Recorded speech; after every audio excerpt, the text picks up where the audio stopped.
నమస్తే, welcome to Ayushman భవ. సంతానలేమి సమస్యతో బాధపడుతున్నారా?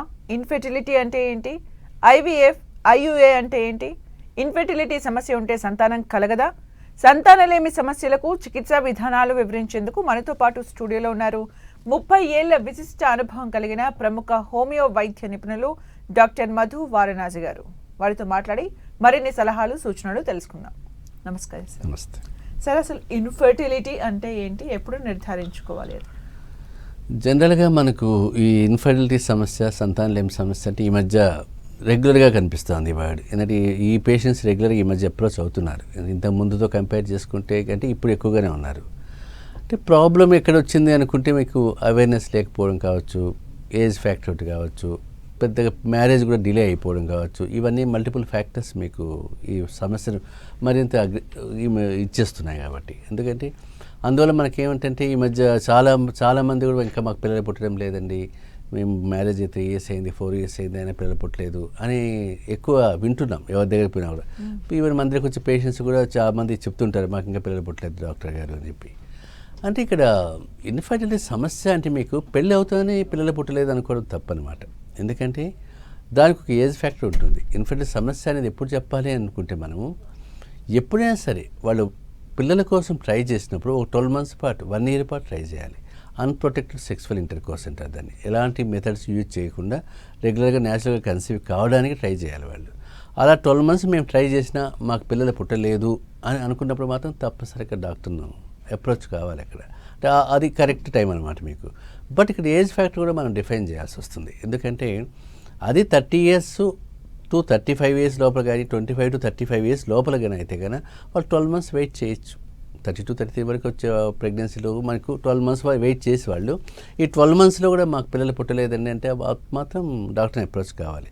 అదే అబౌవ్ 30 years అనుకుందాం. ఇప్పుడు మ్యారేజ్ ఒకసారి 35 తర్వాత కూడా చేసుకునే వాళ్ళు చాలామంది ఉన్నారు కాబట్టి ఈ 35 years దాటిన వాళ్ళలో కూడా ఈ ప్రాబ్లం ఓ 6 months వెయిట్ చేస్తే సరిపోతుంది. వాళ్ళకి 12 months తీసుకోవాల్సిన అవసరం లేదు. ఎందుకంటే 35 years ఆల్రెడీ దాటిపోయింది, బార్డర్ కూడా క్రాస్ అయిపోయింది, ఫర్టిలిటీ సక్సెస్ రేట్ తగ్గిపోయి ఉంటుంది. ఆ ఏజ్లో మామూలుగా తగ్గుతూ ఉంటుంది కాబట్టి వాళ్ళు ఒక 6 months లోపల ట్రయల్స్ పెట్టుకోవాలి. ఈ 6 months మేము ట్రయల్స్ వేసినా కూడా మాకు పిల్లలు పుట్టలేదు అనుకుంటే మాత్రం వాళ్ళు కూడా డాక్టర్ని అప్రోచ్ కావాలి మీరు. అక్కడ ఇక 12 months అయిన స్పెసిఫిక్గా మన పీరియడ్ తీసుకోకుండా 6 monthsలో కూడా మనము వాళ్ళు ఆ టాస్క్లోకి వెళ్ళిపోవాలి మీరు. ఎందుకంటే ఇంకా డిలే అయ్యేది వాళ్ళకి లేట్ అయిపోతుంది కాబట్టి. ఆల్రెడీ 35 క్రాస్ అయిన వాళ్ళకి ఇంకో 1 year 36 అయిపోయి 37లో పడ్డారంటే సక్సెస్ రేట్ తగ్గుతూ వచ్చేస్తుంది ఆటోమేటిక్. ఏజ్ ప్రోగ్రెస్ అయ్యేది సక్సెస్ రేట్ తగ్గుతుంది. ఇలాంటి సక్సెస్ రేట్ తగ్గినప్పుడు మళ్ళీ మల్టిపుల్ ఫ్యాక్టర్స్ అన్ని కూడా ట్రిగ్గర్ అవుతూ ఉంటాయి వాళ్ళకి. ఒకటి కాకుండా చాలా ట్రిగ్గర్ అయిపోతుంటాయి. అలాంటి ఫ్యాక్టర్స్ మళ్ళీ హ్యాండిల్ చేయాలి. మళ్ళీ అదొక పెద్ద కాంప్లికేటెడ్ టాస్క్ అయిపోతుంది. అటు పేషెంట్కు టెన్షను, ఫ్యామిలీకి టెన్షను, డాక్టర్కు స్ట్రెస్ఫుల్, ముగ్గురికి టెన్షన్ వచ్చేస్తాయి. అంటే ముగ్గురు వైటల్ రోల్ ప్లే చేస్తారు కాబట్టి ముగ్గురికి సఫర్ అవుతుంటారు మీరు. అందువల్ల మీకు ఏజ్ని బట్టి మనం ప్లాన్ చేయాలి తప్ప 12 months అనుకొని వెళ్ళడానికి కంటే కూడా 6 months కూడా ఆఫ్టర్ 35 years ప్లాన్ చేసుకోవచ్చు. లేదు మంచి ఏజ్లో ఉన్నారనుకుంటే 12 months ప్లాన్ చేసుకోవచ్చు. ఈ 12 months పాటు అన్ప్రొటెక్టెడ్గా ఉన్నా కూడా మాకు పిల్లలు పుట్టలేదు డాక్టర్ గారు అంటే మాత్రం తప్పనిసరిగా డాక్టర్ని అప్రోచ్ అయితేనే మంచిది. సార్, మీరు అన్నారు ఈ మధ్య కేసెస్ ఎక్కువ వస్తున్నాయని చెప్పారు కదా, దానికి రీజన్ ఏంటి సార్? అంటే మీకు ఇక్కడ మీకు ఇంతకుముందు నేను చెప్పినట్టు కామనెస్ట్ ప్రైమరీ ఫ్యాక్టర్ మీకు ఏజ్ కిందకే తీసుకోవాలి. ఎందుకంటే ఏజ్ ఫ్యాక్టర్ చాలా ఇంపార్టెంట్ అవుతుంది మీకు. చాలామంది ఇంతకుముందు పెళ్లి చేసుకున్నప్పుడు ఏమైంది, 25 నుంచి 28, 29 లోపల చాలామంది పెళ్ళిళ్ళు చేసేసుకునేవాళ్ళు. మ్యాక్స్ మీకు 28 అనేసరికి మంచి మ్యారేజ్ చాలా అయిపోయారు. అంటే 10 years బిఫోర్తో కంపేర్ చేసుకుంటే కూడా మనం ఆ ఒక్కొక్క జనరేషన్లో మారుతూ వచ్చే కండిషన్స్ పెట్టనుకోవచ్చు.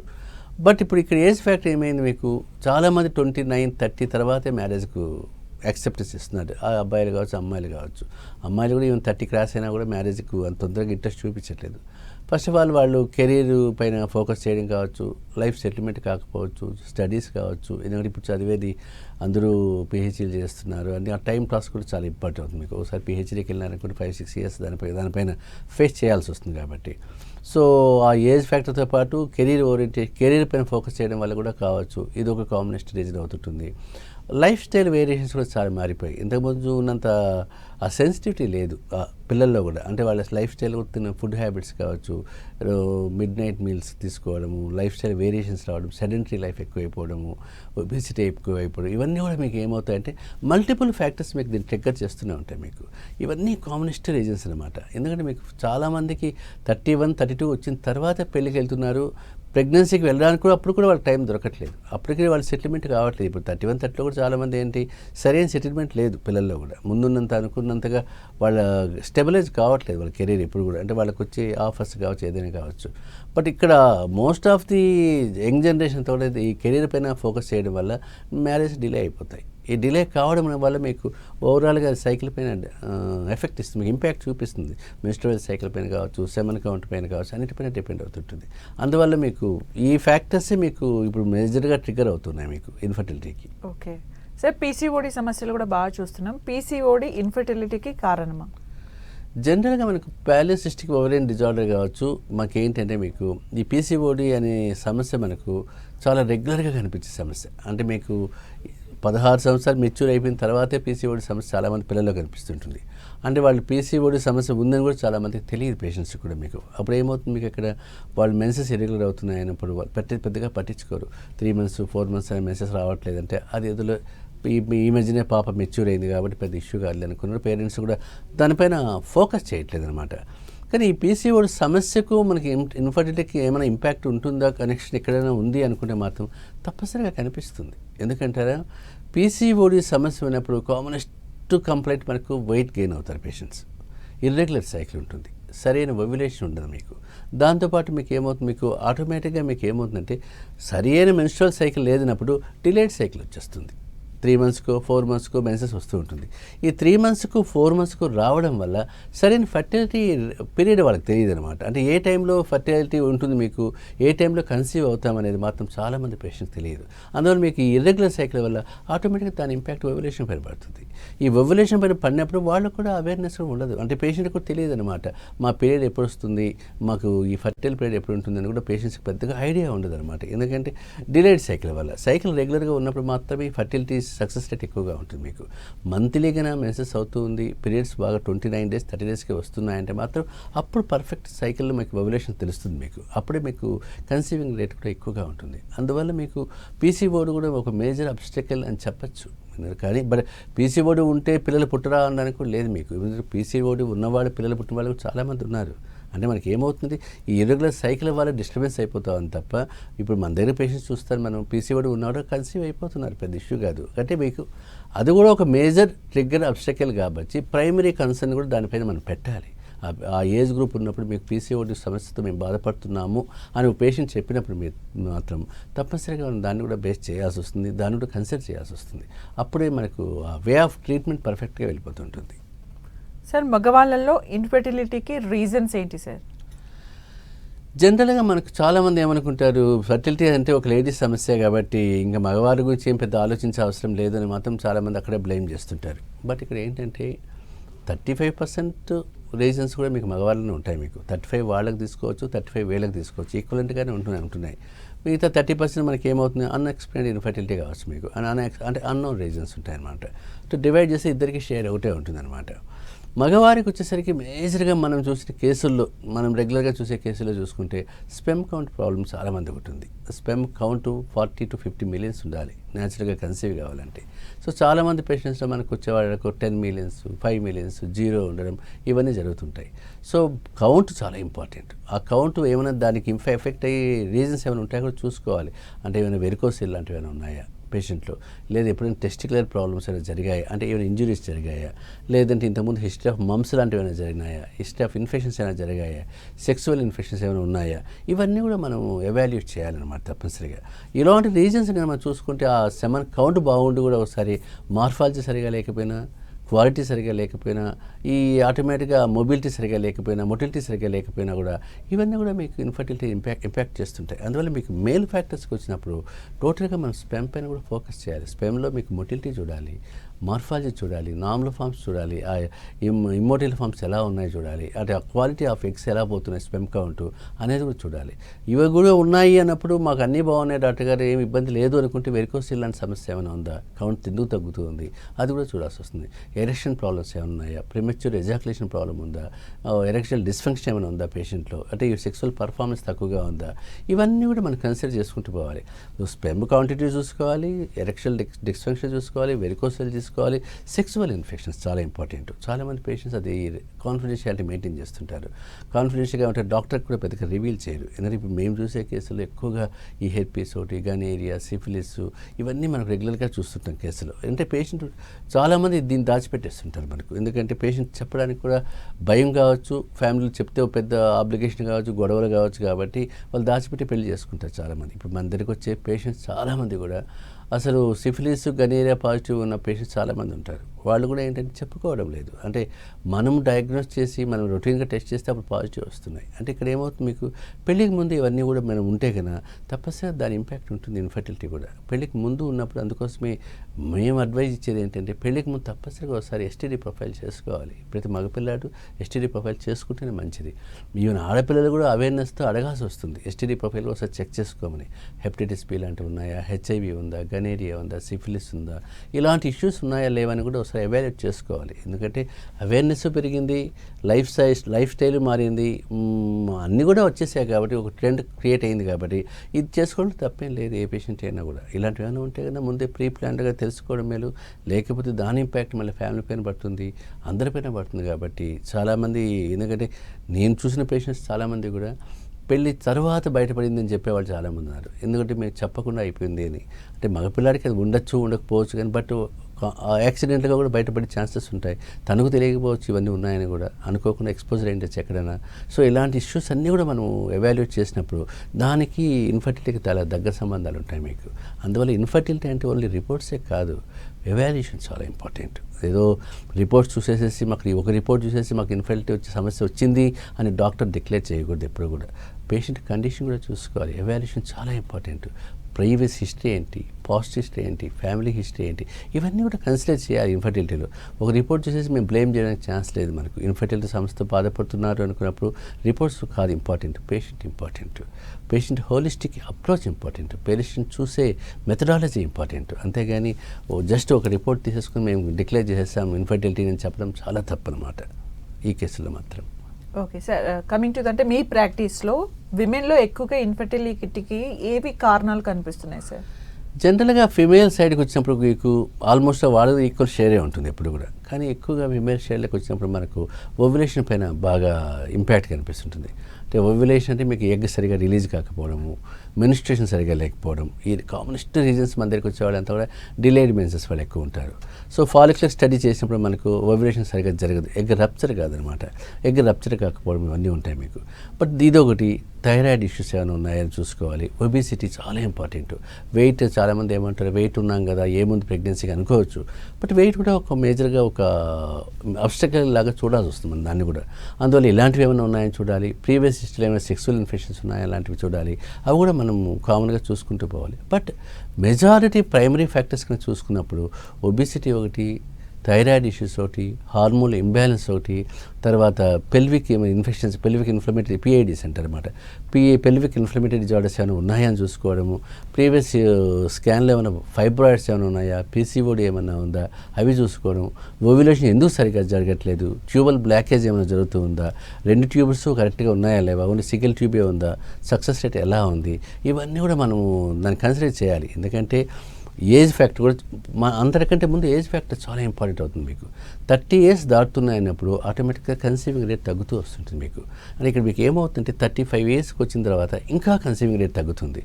ఇక్కడ ఏమవుతుంది, ఎగ్స్ మనకు ఆ క్వాలిటీ ఎగ్స్ దెబ్బతింటాయి, నెంబర్ ఆఫ్ ఎగ్స్ దెబ్బతింటాయి. ఇప్పుడు మగవాళ్ళు మీకు 80-90 daysకి మళ్ళీ ప్రొటెక్షన్ జరుగుతూ ఉంటుంది. కానీ ఆడవాళ్ళకు కన్సిస్టెన్సీ ఒకటిగా ఉంటుంది మీకు ఆ ఎగ్స్లో. సో ఆ ఎగ్స్లో డెవలప్మెంట్ అనేది మళ్ళీ రిపీట్గా జరగడం ఇవన్నీ ఉండవు. ఆ టర్మ్లో జరిగేటివన్నీ జరుగుతూనే ఉంటాయి. కాబట్టి ఆ క్వాలిటీ ఆఫ్ ఎగ్స్ కానీ నెంబర్ ఆఫ్ ఎగ్స్ కానీ తగ్గిపోతుంటుంది ఏజ్ అయ్యే కొద్దీ. సో 35 అయ్యేసరికి ఇంకా తగ్గుతుంది. 36-37 అయ్యేసరికి మనకు ఇంకా సక్సెస్ రేట్ తగ్గిపోతుంది. ఆల్మోస్ట్ అది చాలా డౌన్ అయిపోతూ ఉంటుంది. అందువల్లే ఎందుకు ఏజ్ పైన ప్రైమరీగా మనం ఫోకస్ చేయాలంటే 30 yearsలో ఉన్నంత క్వాలిటీ కానీ ఆ నెంబర్ ఆఫ్ ఎగ్స్ కానీ 35 ఇయర్స్ తర్వాత కొంచెం ఇబ్బంది అయిపోతుంది, పాసిబిలిటీస్ తగ్గుతూ ఉంటాయి. కాబట్టి ఎంత ఎర్లీ ఇంటర్వెన్షన్ ఉంటే అంత మంచిది ఈ కేసులో మీకు.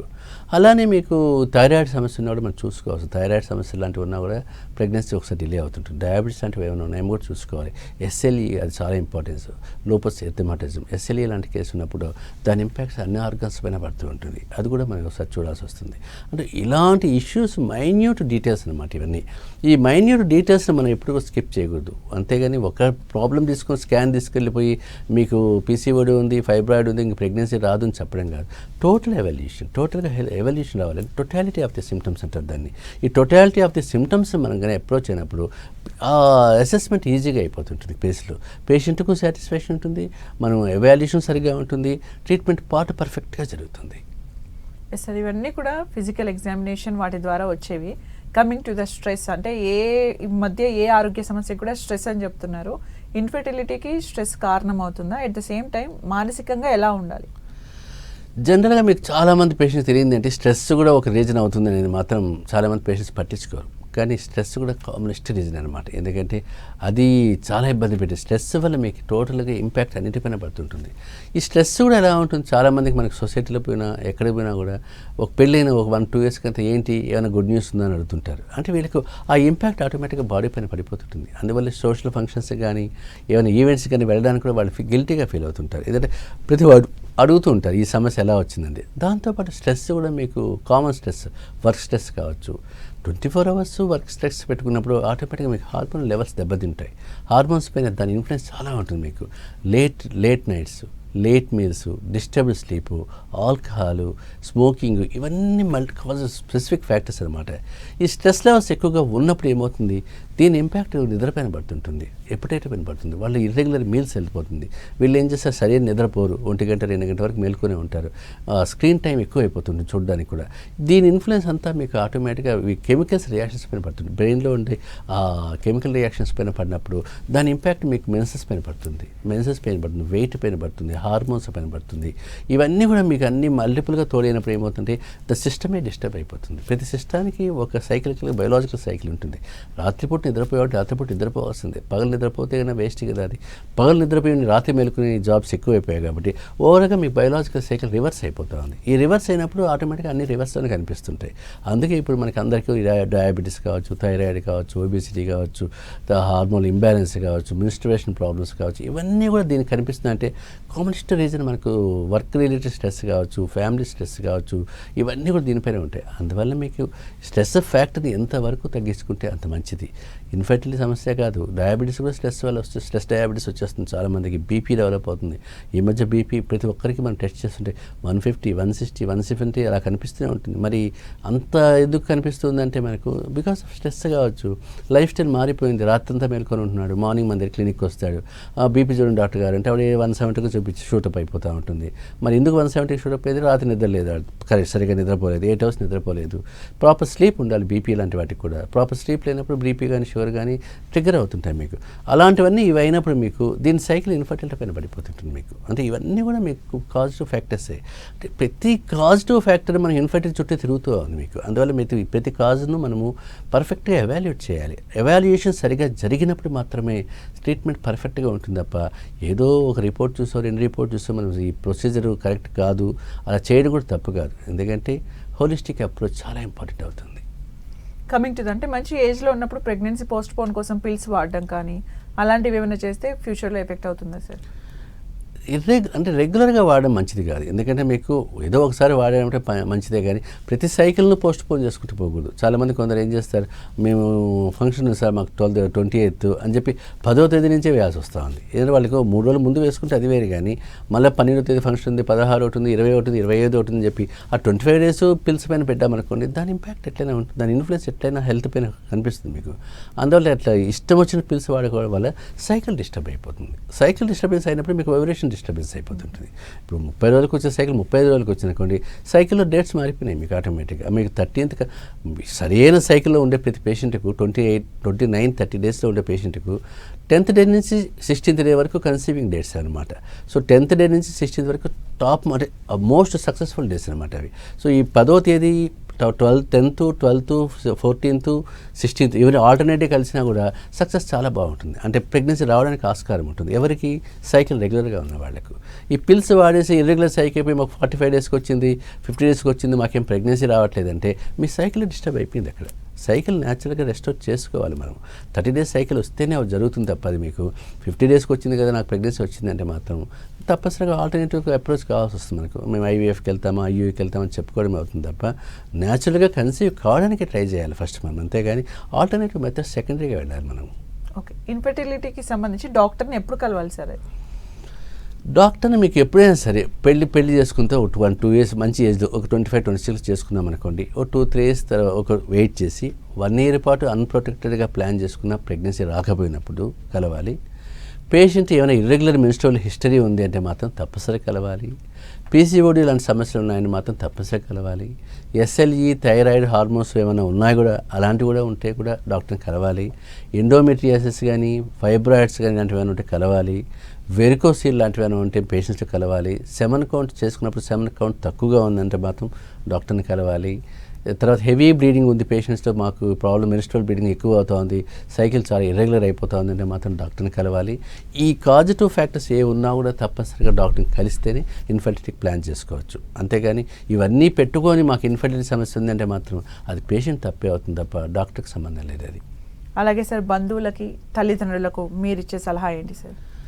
జనరల్గా బంధువులకైనా తల్లిదండ్రులకైనా పేషెంట్ను మనం ఇన్సిస్ట్ చేయడానికి లేదు. ఒక ఇన్ఫెర్టిలిటీ సమస్య బాధపడే అమ్మాయిని మనం ఇంటికి వచ్చినప్పుడు ఏంటి గుడ్ న్యూస్ ఏమైనా ఉందా నీకు, ఇంకా గుడ్ న్యూస్ లేదా అని అడగడం తప్పవుతుంది, ఇంకా ఎన్ని రోజులు వెయిట్ చేయాలి అని అడగడం తప్పవుతుంది. ఇలాంటివన్నీ మీకు స్ట్రెస్ క్రియేట్ చేస్తాయి పేషెంట్స్లో. ఆ స్ట్రెస్ క్రియేట్ చేసినప్పుడు వాళ్ళకి గిల్టీగా వచ్చేస్తుంది. అంటే ఏ ఉమెన్ వీక్ క్యాండిడేట్ ఏం కాదు, తనకి ఇన్ఫెర్టిలిటీ అనే సమస్య అనేది అది మెడికల్ ప్రాబ్లం, మెడికల్ ఛాలెంజ్ అంతే అది. అంతేగాని అది ఇండివిజువల్ సొల్యూషన్ ప్రాబ్లం కానే కాదు, ఒక అమ్మాయికి సంబంధించిన సమస్య కాదు అది. మెడికల్లో ఉండే ఇష్యూస్ ఆ మెడికల్ ఎవాల్యుయేషన్ చేయాల్సిన ఇష్యూ తప్ప మెడికల్ ఛాలెంజ్ కిందకి వస్తుంది తప్ప మెడికల్ ట్రీట్మెంట్లోకి వెళ్ళాలి తప్ప తన పర్సనల్ ఇష్యూ కాదు అది. తను పిల్లలు పుట్టకపోవడం తనకు సంబంధం లేదు, తను బ్లేమ్ చేయాల్సిన అవసరమే లేదు, ఆ ఇద్దరు కూడా బ్లేమ్ అయ్యే అవసరమూ లేదు. అందువల్ల నీకు హస్బెండ్ అయినా సరే తల్లిదండ్రులు అయినా సరే వాళ్ళు సపోర్టివ్గా ఉండాలి. ఇద్దరి సమస్య అందరి సమస్య ఇది. ఆశను మాత్రం వదులుకోవాల్సిన అవసరం లేదు. పిల్లల సమస్య కాదు, పిల్లలు తప్పనిసరిగా పుడతారు, ఆశ వదులుకోకూడదు. కానీ బట్ ముగ్గురు కలెక్టివ్గా ఉండాలి దీంట్లో. అంతేగాని హస్బెండ్ నాకేం సంబంధం లేదు, మా మిస్సెస్కి పిల్లలు పుట్టేది ఆమెదే రెస్పాన్సిబిలిటీ అనుకోవడం కానీ, పేరెంట్స్ ఎప్పుడు నీకు ఎప్పుడు పిల్లలే పుట్టరా, ఎన్ని సంవత్సరాలు నీకు ఇంతేనా నీ జీవితం అని వాళ్ళకు అలాంటి మాటలు అనడం కానీ అలా బ్లేమ్ చేయడం కానీ మంచిది కాదు అనిపిస్తుంది. అలా చేయడం వల్ల నలిగిపోయేది ఆ అమ్మాయే కాబట్టి ఆ అమ్మాయి నలిగిపోయినప్పుడు ఆటోమేటిక్గా ఈ సమస్య కూడా ఎక్కువ అవుతుంది. ఎక్కువైనప్పుడు ఇంక పిల్లలు పుట్టే సమస్య తక్కువైపోయి ఇంకా ఆల్టర్నేటివ్గా లక్షలు ఖర్చు పెట్టుకుని బయటకు వెళ్ళాల్సి వస్తుంది మీకు. అందువల్ల మీకు ఏంటంటే ఇన్ఫెర్టిలిటీ సమస్య ఉన్నప్పుడు ఫ్యామిలీ అంతా కూడా కలెక్టివ్ రెస్పాన్సిబిలిటీ తీసుకోవాలి. మాదే తప్పు ఉంది, అతనిదే తప్పు ఉంటుంది, ఆమెదే తప్పు ఉంటుంది, ఫ్యామిలీదే తప్పు ఉంటుంది. అందరూ కలిసికట్టుగా పనిచేస్తేనే దీనికి సొల్యూషన్ ఉంటుంది తప్ప ఒక్కరిని బ్లేమ్ చేసుకోవడం వల్ల వచ్చేది పెద్దగా అడ్వాంటేజ్ లేదు, దానివల్ల మీకు వచ్చేది లేదు, వాళ్ళకి వచ్చేది ఏం లేదు. అలాగే సార్, ఇన్ఫెర్టిలిటీ సమస్యకి హోమియోపతి చికిత్సా విధానం ఎంతవరకు పరిష్కారం అసలు? జనరల్గా హోమియోపతి విషయానికి వచ్చినప్పుడు మేము రెగ్యులర్గా నేను చూసే కేసులే కాబట్టి ఇవన్నీ కూడా, బట్ హోమియోపతిని మీకు రిపోర్ట్స్ బేస్ చేసుకొని ఏదో ఒక స్కాన్ రిపోర్ట్ చూసుకొని ఒక కౌంట్ రిపోర్ట్ చూసుకునే ట్రీట్మెంట్ ఇవ్వదు. మనిషిని హోమియోపతి హోలిస్టిక్గా చూసుకుంటాం. మేము హోలిస్టిక్ అప్రోచ్ అంటే టోటల్గా కాన్స్టిట్యూషన్గా చూస్తాం, ఇండివిజువల్గా చూస్తాం. రిపోర్ట్స్ కాదు, తన ఎమోషనల్ స్ట్రెస్ ఏంటి, తన మెంటల్ సిమ్టమ్స్ ఏంటి, తన లైఫ్ హిస్టరీ ఏంటి, పాస్ట్ హిస్టరీ ఎలా జరుగుతూ ఉంది, ప్రీవియస్ హిస్టరీ ఎలా ఉంది, కరెంట్ హిస్టరీ ఎలా ఉంది, తన ఫ్యామిలీ నుంచి ఎలాంటి సపోర్ట్ వస్తుంది, తనలో ఎమోషనల్గా ఏమేమి సప్రెస్ అవుతున్నాయి, ఎందుకు ఈ పీరియడ్స్ ఇర్రెగ్యులర్ అవుతున్నాయి, ఏమైనా వేరే రీజన్స్ మెడికల్ రీజన్సే కాకుండా ఫిజికల్ రీజన్సే కాకుండా మెంటల్ రీజన్స్ ఏమైనా ఉన్నాయా, ఇలాంటివన్నీ కూడా మేము హోలిస్టిక్గా తీసుకుంటాం. అందువల్ల మీకు ఏమవుతుంది, మీకు ట్రీట్మెంట్ పాటు హోలిస్టిక్గా వెళ్తుంటుంది. అంతేగాని స్పెసిఫిక్గా దీనికే తీసేసుకొని మేము ఈ ఒక్కటి ప్రాబ్లం మీకు ఈ రిపోర్ట్ బాగాలేదు కాబట్టి ఇన్ఫర్టిలిటీ సమస్య దీంతో ఉందని చెప్పడానికి లేదు. మేము చూసేది ఏంటంటే ప్రతి పార్ట్ను ఇండివిజువలైజ్ చేస్తాం కాబట్టి ఆ లెవెల్ ఆఫ్ ట్రీట్మెంట్ ఇచ్చినప్పుడు నేచర్స్ పైన డిపెండ్ అయినప్పుడు నేచర్స్ లా ఆఫ్ క్యూర్ అనమాట. ఆటోమేటిక్గా కన్సీవ్ కావడానికి న్యాచురల్గా ట్రై చేయడానికే పాసిబిలిటీ ఉంటుంది. మీకు న్యాచురల్గా ట్రై చేయడానికి కన్సీవ్ కావడానికే ప్రొవోక్ చేస్తాం తప్ప ఆర్టిఫిషియల్ మెథడ్ ఇచ్చే ఛాన్సెస్ మేము పెట్టుకోము హోమియోపతిలో. అది మాకు ఆ ఛాన్స్ లేదు కాబట్టి.